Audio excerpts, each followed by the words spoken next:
Shri Ram Janaki films की प्रस्तुति Maithili film love you दुल्हन। इसके मनमोहक गीत जरूर सुने। यदि अच्छा लगा तो चैनल सब्सक्राइब जरूर करें।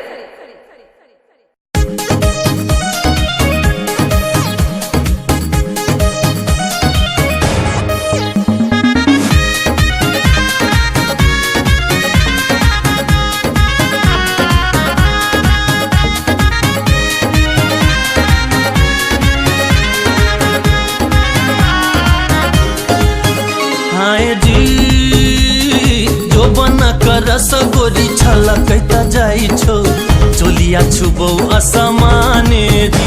आए जी जो बना कर रसगोरी छलकैता जाइ छो चोलिया छुबौ असमाने जी।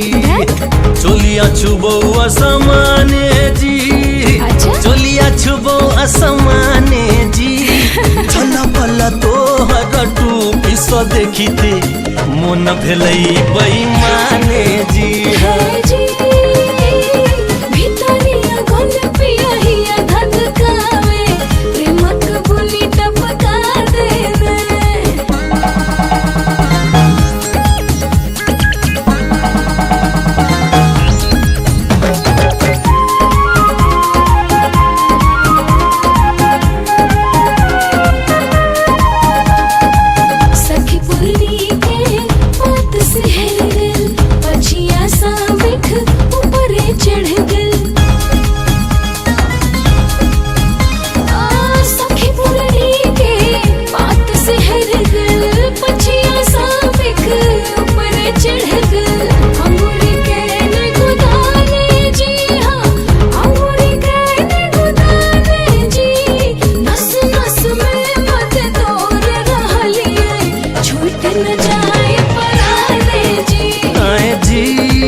रसगोरी छलकैता जाइ छो चोलिया छुबौ असमाने जी।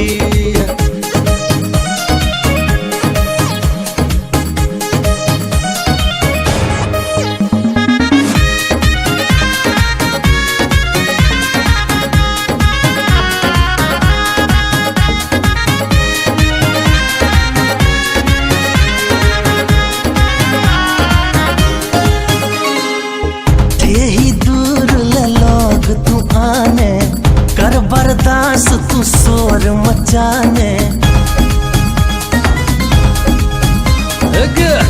ही दूर ले लोग तू आने।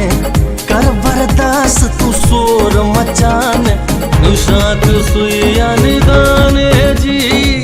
निशाक सुइया निदाने जी। कल फाकल काया लगतो कनी हम है बहराने जी।